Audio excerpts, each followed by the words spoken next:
এখানে বাঘ মহাশয় আমাদের সাদরে ধুতি পরে প্রণাম জানাচ্ছে। আমরা ভেতরে ঢুকে যাব এখন। বেডরুমের এই করিডোর থেকে বা ব্যালকনি থেকে খুব সুন্দরভাবে সুন্দরবনের দৃশ্য দেখা যাবে। একদম নদীর এসে ঘুরতে এসে বাঘ দেখা মানে একটা বিশাল ব্যাপার। তার বিশাল ভাগ্য না থাকলে বাঘ দেখা যায় না সুন্দরবন। বাঘ টপকে চলে আসে এদিকে। এসছে কাকা কখনো এদিকে বাঘ? আগে কতদিন আগে তাও? ও আগে, এখন তো একটু বেড়া দিয়েছে, রক্ষা পাচ্ছি, কিন্তু এরপরে প্রত্যেক বছরে বছরে ঢুকতো। প্রত্যেক বছরেই শীতকাল হলেই ঢুকতো। নমস্কার, নতুন একটা ভিডিওতে সবাইকে স্বাগত জানাচ্ছি সুন্দরবন ন্যাশনাল পার্ক থেকে। আজকে ঘুরে দেখাবো সুন্দরবন ন্যাশনাল পার্ক কিভাবে যাবেন এবং সবচেয়ে কম খরচে কিভাবে সুন্দরবন ন্যাশনাল পার্ক একদিনে ঘুরতে পারবেন কোনো এজেন্সি ছাড়াই। উত্তর 24 পরগনার যারা বাসিন্দা আছেন তারা কিভাবে যাবেন এবং যারা দক্ষিণ 24 পরগনার ওদিকে আছেন তারা তো ওই দিক থেকে যেতে পারবেন, কিন্তু আমি যেই পথটা আজকে দেখাবো জেনারেলি উত্তর 24 পরগনার মধ্যে এই পথটা পড়ে। একদিনে সুন্দরবন ন্যাশনাল পার্ক কীভাবে ঘুরবেন, সবচেয়ে কম খরচে থাকার জায়গা, সমস্তটাই থাকছে এই ভিডিওর মধ্যে। স্কিপ না করে দেখতে থাকুন, আশা করি ভালো লাগবে।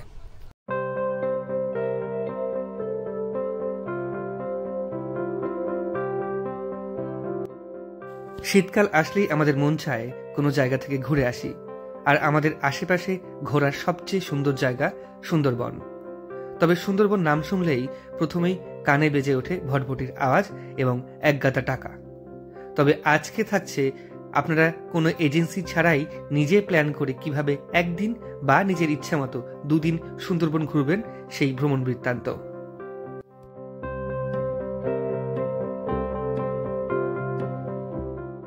প্রথমেই শিয়ালদা বা বারাসাত স্টেশন থেকে হাসনাবাদ লোকালে চেপে চলে আসবেন হাসনাবাদ স্টেশনে।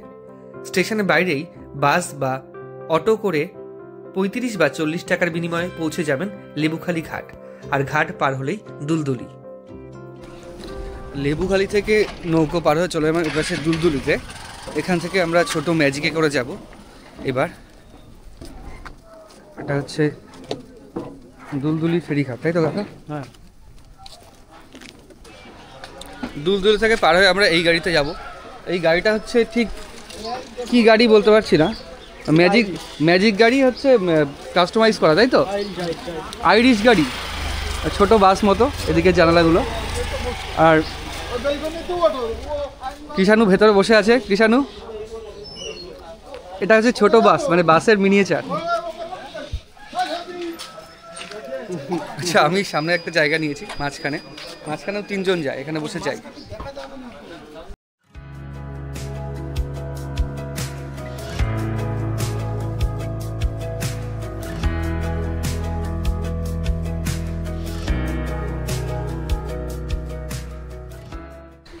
আমরা গাড়িতে করে এসে নামলাম কালীতলা চৌমাথা। এটা হচ্ছে শামশেরনগরের ঠিক আগে কালীতলা চৌমাথা। ডান দিকে চলে গেছে শামশেরনগর, আর চৌমাথা থেকে এটা পুরনো জেটি ঘাট। ওপাশে যেটা দেখা যাচ্ছে সেটা হচ্ছে সুন্দরবন ন্যাশনাল পার্ক বা ন্যাশনাল ফরেস্ট। ওখানে নেট দিয়ে ঘিরে রাখা হয়েছে, বাঘ ঠাক যাতে এইদিকে চলে না আসে, ওই কারণেই নেট দিয়ে এরকম ঘেরা হয়েছে। আর এইখানে এরকম নৌকো ঢোক অনেক রয়েছে, নৌকো এখান থেকেই যাতায়াত ওইদিকে করে। নৌকোর মাঝিকে তুমি? যাওয়া আসা 300 টাকা, আর ওখানে 45 মিনিট রাখা হয়। যাওয়া আসা 300 টাকা নাও একটা নৌকো? এর থেকে বাইরে যখন ঘুরতে হয় তখন ওই অফিসের থেকে বাইরে ঘুরলে 1 ঘন্টায় 500 টাকা করে নেওয়া হয়। অফিস থেকে ওইদিকে ঘুরলে ঘন্টায় 500 টাকা? 500 টাকা জঙ্গলে। আর এখান থেকে ওই পর্যন্ত যেতে 5 মিনিট লাগে, আসতে 5 মিনিট, আর ওখানে 45 মিনিট দাঁড়াবে 300 টাকা। 300 টাকা। কতজন যেতে পারবে? ওখান থেকে আপনি 2 ঘন্টা 3 ঘন্টা 4 ঘন্টা ঘুরতে পারেন। 2 ঘন্টা 3 ঘন্টা 4 ঘন্টা 4 ঘন্টা ঘুরলে 500 টাকা নেবে? না, ঘন্টায় 500 টাকা। ঘন্টায় 500 টাকা নেবে, আর 45 মিনিট দাঁড়ালে 300 টাকা। কতজন যেতে পারে একটা নৌকায়? একটা নৌকায় 13-14 জন যেতে পারবে। 13-14 জন যেতে পারবে? আচ্ছা, এই নৌকায় 13-14 জন গেলে একই ভাড়া, তাই তো?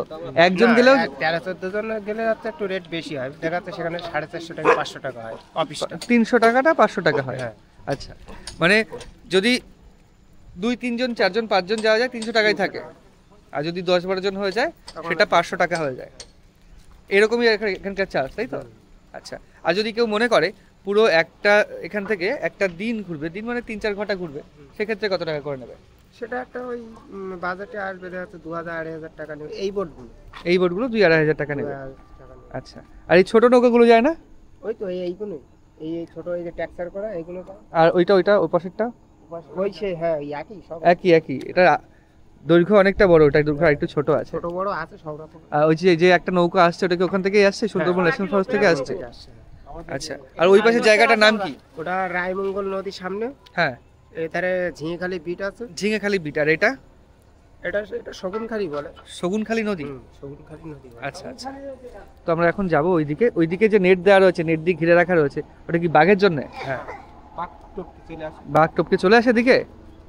এসছে কাকা কখনো এদিকে বাঘ? হ্যাঁ, আগে কতদিন আগে তাও? ও আগে, এখন তো একটু বেড়া দিয়েছে রক্ষা পাচ্ছি, কিন্তু এরপরে প্রত্যেক বছরে বছরে ঢুকতো। প্রত্যেক বছরেই শীতকাল হলেই ঢুকতো। না না তো এইখানে এসে কালীতলা এখানে এসে নৌকা করে ওপাশে যাওয়াই যায়, কিন্তু যদি আপনারা একদিন থাকতে যান কোথায় থাকবেন? এখানেও থাকার প্রচুর জায়গা রয়েছে। তো আমার সামনে রয়েছে, কাছে রয়েছে একটা দাদা, এই দাদারও নিজের একটা গেস্ট হাউস রয়েছে। আমরা আজকে এখানেই থাকছি, এখানে থেকে আর কি পুরোটা ঘুরে দেখবো, আশেপাশের দৃশ্যও দেখবো এবং ওইদিকেও যাবো। তো নমস্কার দাদা, আপনার ঘরের এখানে থাকার জন্য যদি একদিনের জন্য কেউ এসে থাকতে পারবে ভালোভাবে? হ্যাঁ হ্যাঁ, ভালোভাবে থাকতে হবে, খাওয়া দাওয়া কোনো অসুবিধা নেই। খাওয়া দাওয়া আপনি প্রোভাইড করবেন তাই তো? খাওয়া দাওয়া আপনি আমার নিজস্ব বোটও আছে, ঘুরতে চাইলে ঘুরতে পারবেন বোটে। আচ্ছা, বোটে যদি ঘুরতে যায় কিরকম নেন সাধারণ দর্শকের কাছ থেকে? এখানে ধরুন আপনার দুই রকম সিস্টেমে ঘোরানো হয়। হ্যাঁ, একটা অনলাইন পাস করে বড় বোটে একটু ডিবি যাওয়া হয়, আর একটা পাস লাগবে না, অফিস পাসে পার হেড 50 টাকা, সেটা নিয়ে সাইডে 2-4 ঘন্টা ঘোরানো, ঝিঙেখালি সৈন্যখালি। পার হেড 50 টাকা? তাও কতজন হলে পার হেড 50 টাকা করে নেন? ওগুলো তোমার অফিস অফিস 50 টাকা পার হেড 50 টাকা। আর এমনি বোট খরচ নেবে আপনার এখান থেকে ঝিঙেখালি আপ ডাউন 300 টাকা। আচ্ছা, আর যদি আপনি জঙ্গলের সাইড দিয়ে ঘোরেন তখন ঘন্টায় 500 টাকা। ঘন্টায় 500 টাকা তখন ইঞ্জিন নেবেন? চালিয়ে বোট চালিয়ে ধাতে ধাতে ঘোরানো হয়। আচ্ছা, 1 ঘন্টায় 500 টাকা করে। আর যদি তাতে করে জীবজন্তু দেখা যায় সাইড দিয়ে ঘুরলে। জীবজন্তু বলতে কি কি দেখা যায়? বাঘ হরিণ, দেখা যায়? শুয়োর, হ্যাঁ বাঘ একটু কম দেখা যায়, কিন্তু হরিণ, শুয়োর, বানর এগুলো এভেলেবেল প্রতিদিন দেখা যায়। আচ্ছা, বাঘটা বছরে 1-2 বার দেখা যায়। আপনার নৌকো রয়েছে, আপনার নৌকোতেই যাওয়া যাবে তাই তো? ঠিক নৌকা, আছে, বোট আছে। আর যদি কেউ আসতে চান কমেন্টে জানাবেন, ফোন নাম্বারটা দিয়ে দেবো। দাদা এখন ফোন নাম্বার দিতে চাইছে না, একদম সরাসরি যদি কেউ আসতে চান বোটে, এইভাবে ঘুরতে চান একদিন থেকে বা দুদিন থেকে, একদিন দুদিন থাকা যাবে তাই তো? 2-3 দিন। আপনার ঘর কতগুলো রয়েছে? আমার 5টা ঘর রয়েছে। 5টা ঘর রয়েছে। আর আমার ভাইদের ঘর আছে। আপনার ঘরের ভাড়া কিরকম? আমার ওই রুম 500 টাকা। 500 টাকা করে। কতজন থাকতে পারবে এক রুমে? নিচেই হল রুমটা, এইটা হল রুম দেওয়া হয়। হ্যাঁ, হল রুমে কত? এটা 800 টাকা নেওয়া হয়, এতে 9 জন থাকতে পারবে। 9 জন। আর 500 টাকা করে যে রুম শেষে 2-3 জন থাকতে 2 মানে একটা ফ্যামিলি থাকতে পারবে তাই তো? 2-3 জন। আচ্ছা, এই হচ্ছে ঘর। আমি ঘরটা দেখাচ্ছি দাদা। আচ্ছা, এই হচ্ছে ঘর। ঘরের এটা হল রুম, এখানে 2টো বেড রয়েছে, এখানে 3 আর 3 6 জন তো থাকতেই পারবে। আর এখানে রয়েছে আরেকটা ঘর। আচ্ছা, 3 6, এটা হল রুমের সাথে? আচ্ছা, হল রুমের সাথে এটা মোটামুটি 8 জন থাকতেই পারবে। আর এখানে বাথরুম রয়েছে, এখানে বাথরুম ঢুকে একটা বাথরুম রয়েছে, তারপরে আবার দরজা দিয়ে এমনি বাংলা পায়খানা যেটা করা রয়েছে সেটা। বেশ ভালো, এখানে এসে ঘোরাটা বেশ ভালো। এটা হচ্ছে যেটা ডবল বেডরুম বা হল রুম সেটা দেখাচ্ছি, আর ডবল বেডরুম যেটা সেটাও দেখাবো আমরা। হল রুমের পাশ দিয়ে যে সিঁড়িটা উঠে গেল, সেই সিঁড়িতে উঠে হচ্ছে ডবল বেডরুম যেগুলো সেগুলো রয়েছে এদিকে।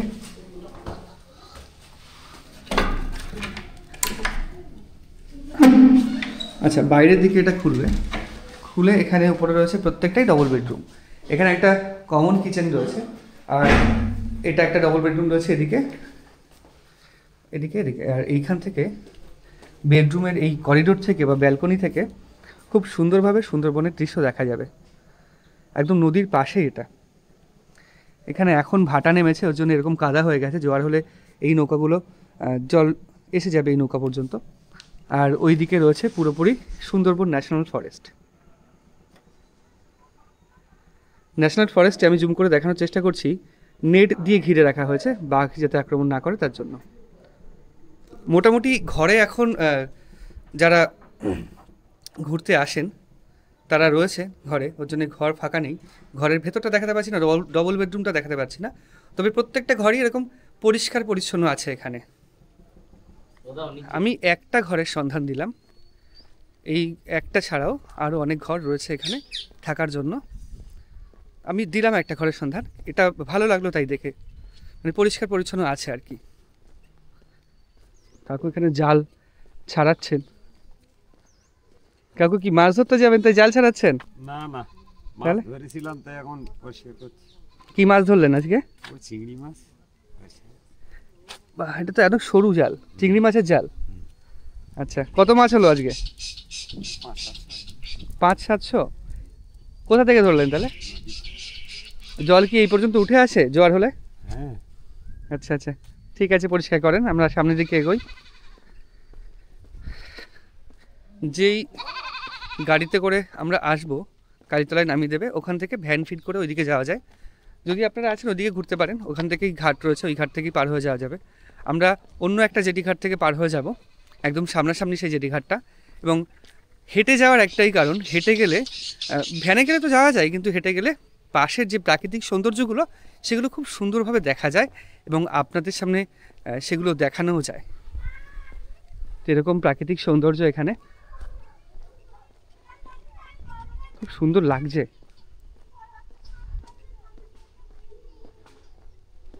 এটা অনেক উঁচুতে নির্মাণ করা রাস্তাটা, এদিকের বাড়িঘরদোর অনেক নিচুতে। এটা একটা মাটির বাড়ি রয়েছে এখানে।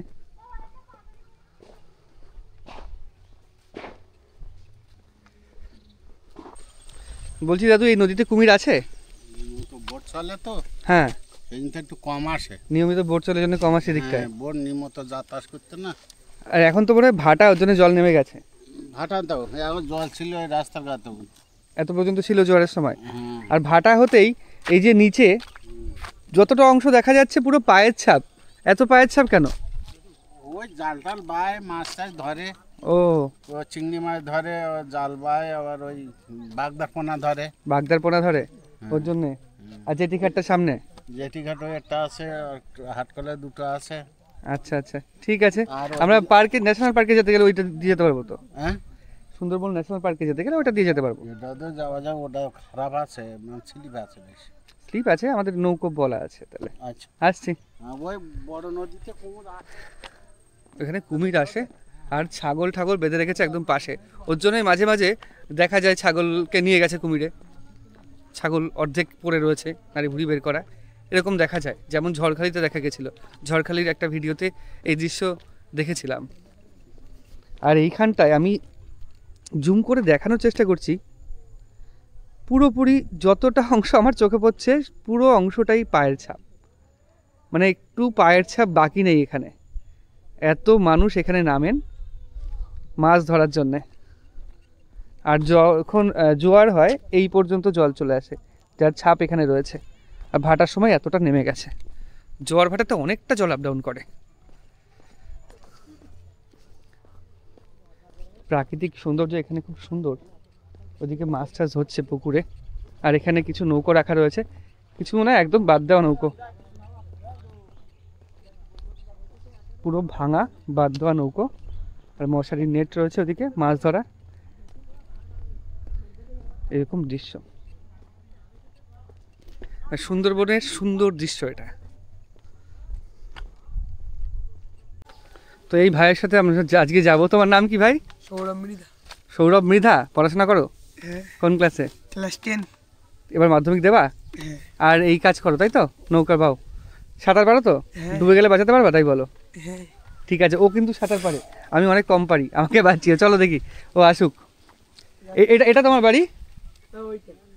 আচ্ছা চলো তাহলে। তো আমাদের ছোট্ট মাঝি ভাইকে পেয়ে গেছি, সৌরভ মৃধা। ওর সাথে আজকে যাবো। এই দিক থেকে যাব নাকি? আমরা অন্য ঘাট দিয়ে যাব, যেই ঘাট দিয়ে বা যেই জেটি ঘাট দিয়ে জেনারেলি সবাই যায় সেটা দিয়ে আমরা যাব না, একটু অন্যরকম করার চেষ্টা করছি। ওটা দিয়ে কীভাবে যেতে হয়, কত ভাড়া নেয় সেটা আপনাদের জানিয়ে দিলাম আপনাদের যাওয়ার সুবিধার্থে। এখান থেকে যাওয়ার পারমিশনও আলাদা করে করতে হয়, কারণ এই ঘাটটা এখন আর যাতায়াত হয় না এদিক থেকে। তাই আপনারা যদি আসেন তাহলে ওই এসে কালীতলার ওই প্রথম ঘাটটা থেকেই চলে আসতে পারেন। আমরা এটা দিয়ে এখন যাব।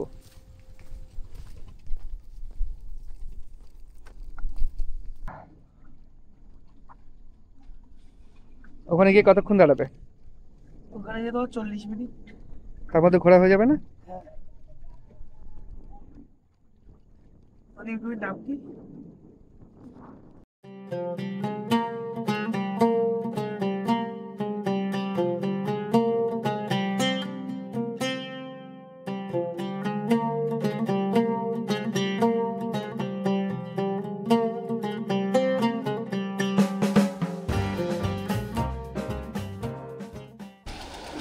এই যে এরা ঘুরে আসছে, এরা সুন্দরবন ন্যাশনাল ফরেস্টে ঘুরে আসছে। কি দেখলেন? বাঘ দেখা গেছে? আচ্ছা, ওরা ঘুরে যাচ্ছে, আমরা অত দূর যাব। আর দেখো সাবধানে যেও, একদিক কাত হয়ে গেলে পুরো নৌকা উল্টে যাবে। এইভাবে নৌকায় আমরা যাচ্ছি সুন্দরবন ন্যাশনাল ফরেস্টে ভেতরে, যেটা হচ্ছে পর্যটকদের জন্য যে এরিয়াটা থাকে সেই এরিয়াটাই ঘোরার জন্য। কিছুটা জায়গা পর্যটকের জন্য আছে ভেতরে, বাদ বাকিটা পুরো কোর এরিয়া। এই যে অঞ্চলটা দেখা যাচ্ছে এটা হচ্ছে পুরো কোর এরিয়া। কোর এরিয়া বলতে বাঘ যাতে এদিকে না চলে আসে ওর জন্য 2-3 বার করে এটা পুরো নেট দেওয়া রয়েছে। আর এদিকে যা দেখা যাচ্ছে সবই হচ্ছে কেওড়া গাছ, বান গাছ, আর ভেতরে রয়েছে সুন্দরী গাছ। আর এই অঞ্চলটা এরকম করে রাখা হয়েছে যাতে কুমির উঠে শীতকালে মানে মোটামুটি ভোরবেলার দিকে বা সকালবেলার দিকে যখন রোদটা পড়ে তখন এখানে কুমির থাকে, যেটা ওই ভাই বললো, ওই পর্যটকরা কুমির দেখতে পারে।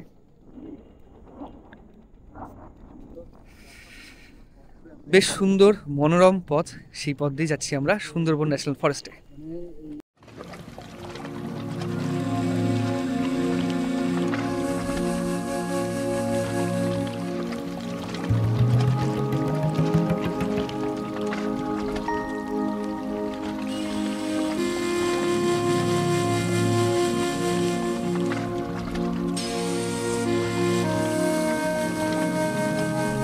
তো আমরা চলে আসলাম কুড়েখালি নদী বেয়ে রায়মঙ্গলে, মানে কুড়েখালির নদী এইখানে এসে রায়মঙ্গলের সাথে মিশেছে।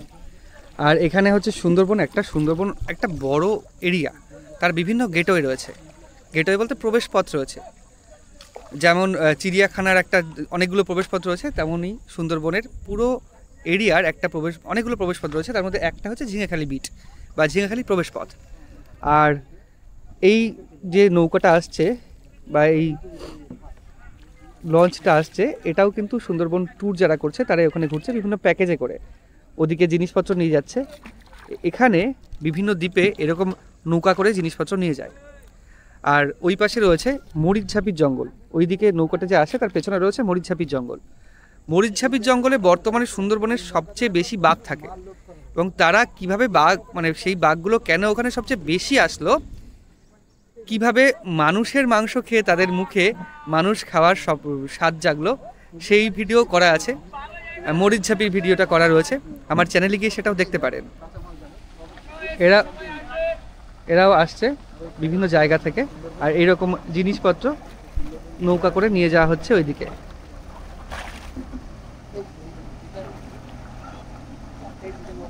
যাবতীয় যা জিনিসপত্র, আলু, ডিজেল, পেট্রোল সব এরকমভাবে যায়, ওই জন্য পেট্রোলের দাম এদিকে বেশি হয়। তো বড় একটা, আচ্ছা এই ভাইরা হচ্ছে হাসনাবাদ থেকে এসছো? আজকে কত নাম্বার দিন? খোলা হাওয়া রিসর্ট। আজকে কততম দিন? আজকে প্রথম একদিনের ট্যুর ছিল। কোন জায়গা থেকে শুরু হয়েছে, কোথায় শেষ হলো? হাসনাবাদ থেকে শুরু হয়েছে, ঝিঙেখালি। হাসনাবাদ থেকে শুরু, ঝিঙেখালি শেষ। আর এখান থেকে যাবে কি করে? এখন নামবে না। এখন আগে পারমিশনটা করে আসুন। আমরা গিয়ে কেটে নেবো তো, আমরা গিয়ে ওখানে টিকিট কেটে নেবো, তাই তো? তুমি এখানে দাঁড়াও, ছেড়ে যেও না কিন্তু ভাই। ফোন আছে? ফোন নিয়ে এসছো? ঠিক আছে, তো আমরা যাই ভেতরে। পেছনে রোদ, ওর জন্য মুখটা কালো উঠছে। তো আমরা চলে এসেছি ঝিঙেখালি বিট সুন্দরবন ন্যাশনাল ফরেস্টের একদম গেটওয়েতে। এখান থেকে সুন্দরবন ন্যাশনাল ফরেস্টে ঢোকা যায়, এখান থেকে ঢুকেও একটা দেখা যায়। বিভিন্ন জায়গার ট্যুর করায়, জেনারেলি বিভিন্ন জায়গা বলতে এক এক জায়গা থেকে উঠলে, এক এক জায়গা থেকে ট্যুর শুরু হলে এক একটা অঞ্চল কভার করে।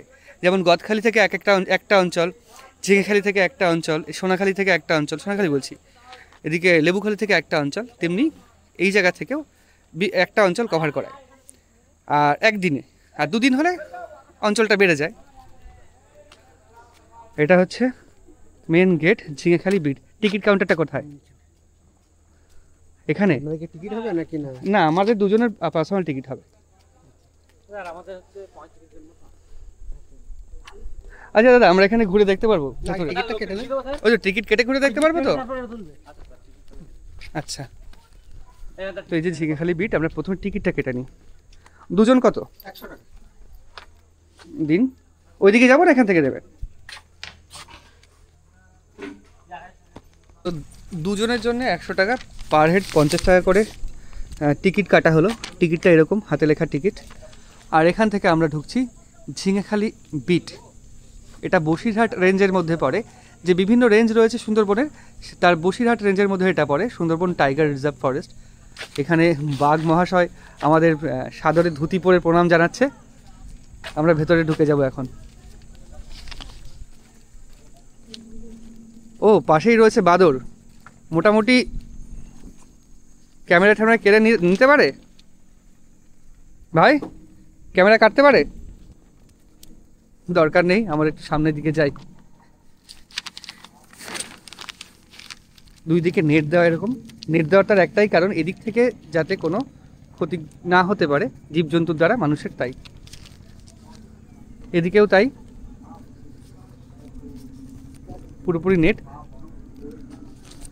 আর এইখানে রয়েছে বসার জায়গা। আমরা সোজা একটু যাই, গিয়ে দেখি, এবং ওয়াচ টাওয়ারটা রয়েছে, ওয়াচ টাওয়ারের উপরে উঠি। তো এটাই হচ্ছে সেই ওয়াচ টাওয়ার, এর উপরে আমরা এখন উঠব। তার আগে সুন্দরবনের ম্যাপটা আপনাদের দেখিয়ে দিই, যে ম্যাপ, সুন্দরবনের আসল ম্যাপ, ভারতবর্ষের মধ্যে যেই অংশগুলো রয়েছে। এই যে হচ্ছে সুন্দরবনের ম্যাপ, বিভিন্ন নদীর নাম এখানে রয়েছে। আর বাগমারা ক্যাম্পটা এখানে, মাছুয়া বিচ এইদিকে রয়েছে। আমরা এখন উপস্থিত রয়েছি, আমি খুঁজে বের করার চেষ্টা করছি আমরা কোথায় উপস্থিত রয়েছি এখন। আর এই যে ম্যাপটা রয়েছে, ম্যাপের এদিকটা বাংলাদেশের মধ্যে পড়ে, আর এটা ইন্ডিয়ার মধ্যে, ভারতবর্ষের মধ্যে। ঝিঙেখালিটা আমি খুঁজে পাচ্ছি না। বাগমারা বিচ, খাতমা ক্যাম্প, দোবাকি আমরা গেছিলাম, ওইদিকে দেখেছিলাম শগুন দোবাকি ক্যাম্প। মোটামুটি আমরা কোন জায়গায় রয়েছি তার একটা আন্দাজ হচ্ছে, আমরা রয়েছি প্রায় এই রকম জায়গাটায়। এই রকম জায়গাটায় আমরা রয়েছি, তার একটা আন্দাজ। আমি দেখলাম না যদিও। আর এখানে সুন্দরবন পরিচয় করানোর জন্য, বা সুন্দরবনের বিশেষ বিশেষ ম্যানগ্রোভ উদ্ভিদের যে চার্ট, সেই চার্ট দেওয়া রয়েছে, যাতে গাছ চেনা যায়। এই ভেতরে ঢুকে গাছ আমরা চিনতে পারি। আর এখানে রয়েছে সুন্দরবনে কী কী প্রাণী আপনি দেখতে পারবেন, বা কী কী পশু দেখতে পারবেন। আমরা জলে শিল মাছ এখনও পর্যন্ত দেখতে পাইনি কোনোদিন, আর বাঘের দেখাও এখনও পর্যন্ত পাইনি। হরিণ দেখা হয়েছে, হরিণ, বিড়াল, শূকর, বুনো শূকর এগুলো দেখা হয়েছে, তবে বাঘ দেখতে পাইনি। আর তিমি মাছও দেখা যায়নি। সুন্দরবনের এসে, ঘুরতে এসে বাঘ দেখা মানে একটা বিশাল ব্যাপার। তার বিশাল ভাগ্য না থাকলে বাঘ দেখা যায় না সুন্দরবনে। সুন্দরবনে অনেক প্রজাতির পশু পাখি রয়েছে, সেগুলো আমি আপনাদের বলছি। এখানে হচ্ছে সুন্দরবনের সাপ। কী কী সাপ দেখা যায়? কেউটে, বেত আছড়া, জলঢোরা, কুকুরমুখো সাপ। বাহ, এই নামটা আমি প্রথম শুনলাম। এই সাপের নামটা কুকুরমুখো সাপ, বা ডগ ফেস্ট ওয়াটার স্নেক। লাউডগা, গাছ বেড়া। লাউডগার গাছ বেড়ার মধ্যে পার্থক্য আছে একটু। ময়াল সাপটার দিকে দেখাই যায়। কালনাগিনী, শঙ্খচূড়, সবুজ বাঁকা, বিভিন্ন রকম সাপ দেখা যায় এদিকে। আমরা এখন যাব ওই যে টাওয়ারের উপরে গিয়ে দেখব কী কী দেখা যায় টাওয়ারের উপর থেকে। এখানে বিশেষ ধরনের কিছু গাছ রয়েছে, যেই গাছের নিচ থেকে এতটা পাতা নেই, সমান দাঁড়িয়ে রয়েছে।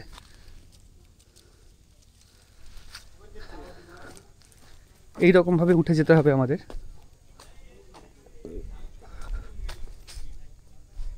Major animal of Sundarban. দেখি ওপরে গিয়ে যদি ভাগ্য ভালো থাকে, বাইনোকুলার থাকে, তাহলে আমরা দেখতে পারবো কি কি আছে এখানে। এখন ফাঁকায় ফাঁকায় ঘুরছি, আর একটা পর্যটকের দল এখনই আসছে। আর পর্যটকের দল যখন চলে আসবে, তখন এই অংশটাই ভিড় হয়ে যাবে। তার আগে ওয়াচ টাওয়ারের উপরে উঠে দেখি।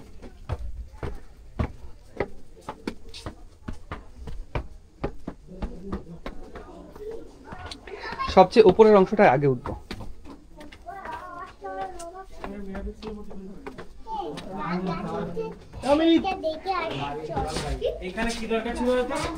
এটা হচ্ছে হাই বাঘ দেখেছিস? ও এখান থেকে দৃশ্যটা এরকম।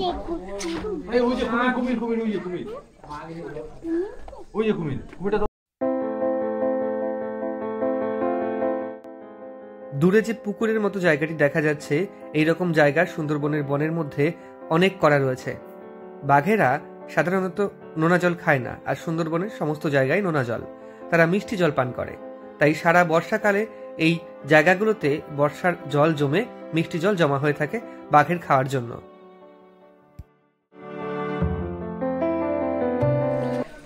ওপর থেকে যতদূর দেখা যাচ্ছিল পুরোপুরি এদিকে জঙ্গল।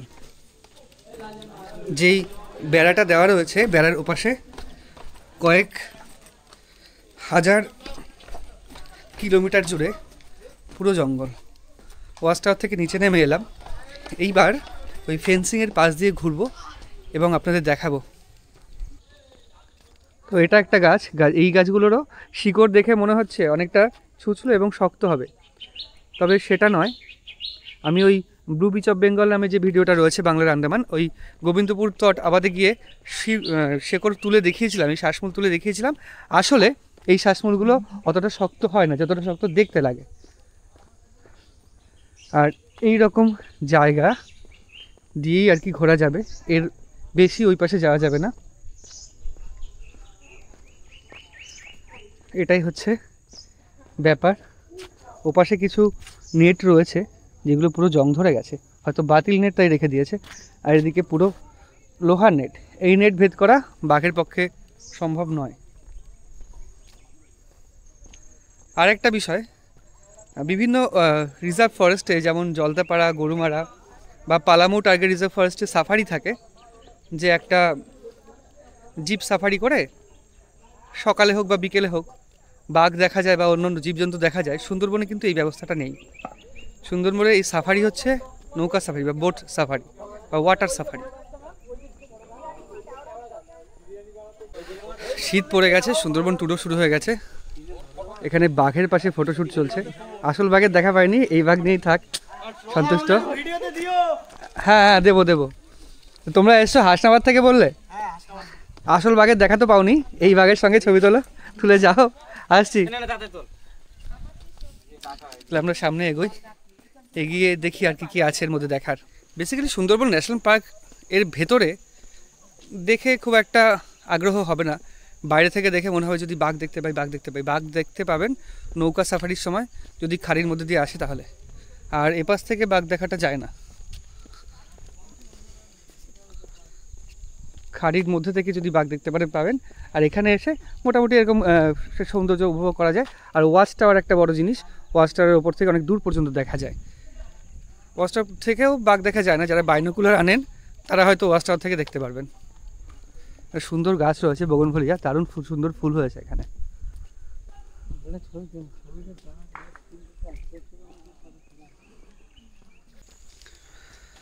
আর ন্যাশনাল পার্কের ভেতরে ঢুকেই রয়েছে মা বনবিবি এবং দক্ষিণ রায়ের মন্দির। দক্ষিণ রায় কি বাঘ?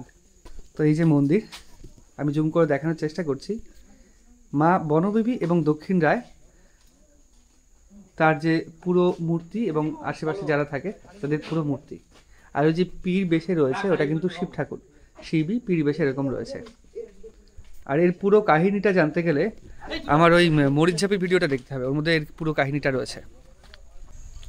মন্দিরের পাশেই ছোট্ট আকারে ওই বনবিবির মাহাত্ম্যটাকে লেখা আছে, মা বনবিবি ও বাঘ দেবতা।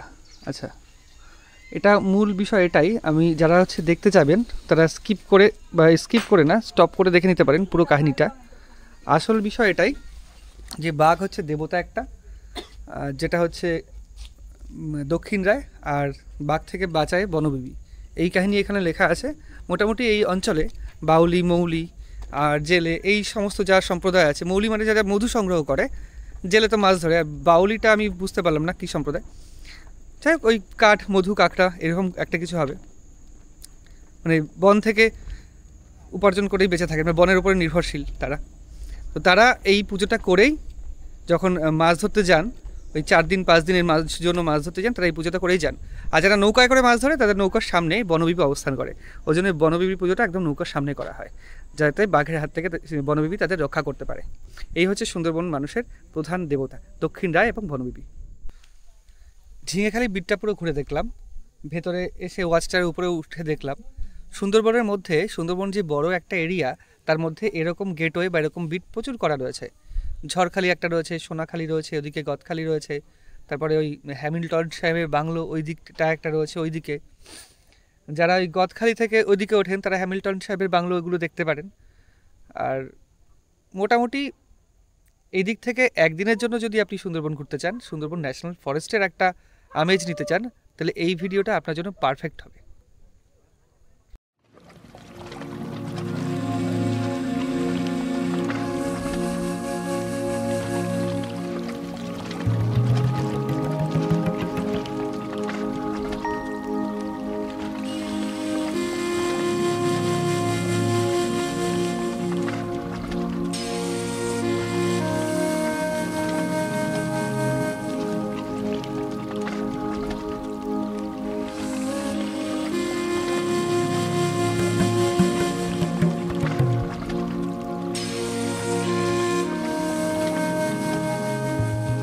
আমরা যে নৌকায় এসেছিলাম এখন ভাটার টান, জল উল্টো দিকে যাচ্ছে, ওর জন্য ওই ভাইটা বললো যে এই নৌকাটাতেই ওই নৌকাটা বেঁধে যাবে।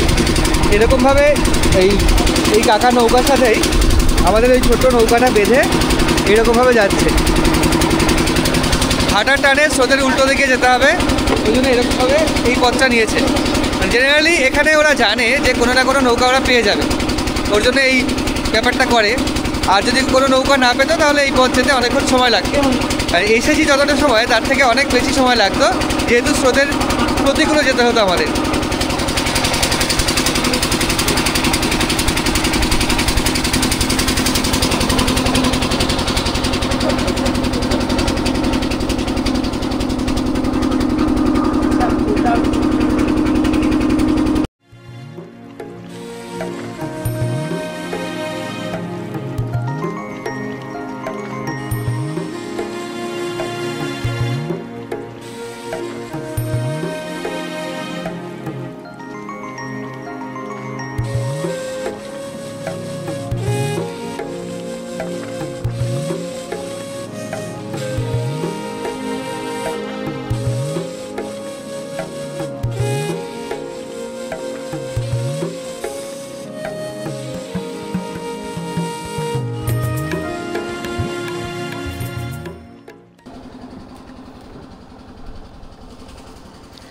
মানে ওই নৌকা পর্যন্ত এসেছিলাম, ওটার ঘাট ওদিকে, ওর জন্য ওটা ওইদিকে যাচ্ছে।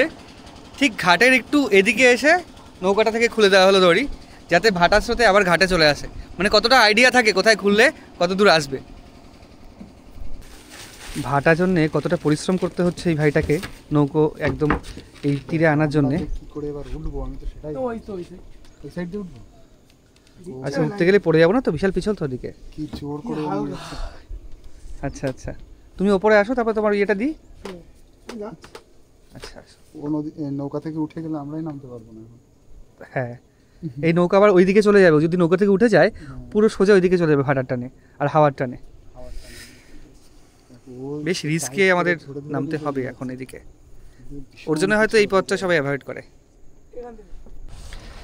তো এখান থেকে যাওয়া আসাটা একটু রিস্কি, মোটামুটি 100-200 টাকার জন্য এইটা অ্যাভয়েড করে ওই যেখানে স্ট্যান্ড রয়েছে সেটা দিয়ে যাওয়া বেটার হবে যদি আপনারা ফ্যামিলি নিয়ে আসেন। আর যদি ব্যাচেলার আসেন এদিকে যেতে পারেন। আমার সামনে একটা গোসাপ রয়েছে, দেখানোর চেষ্টা করছি।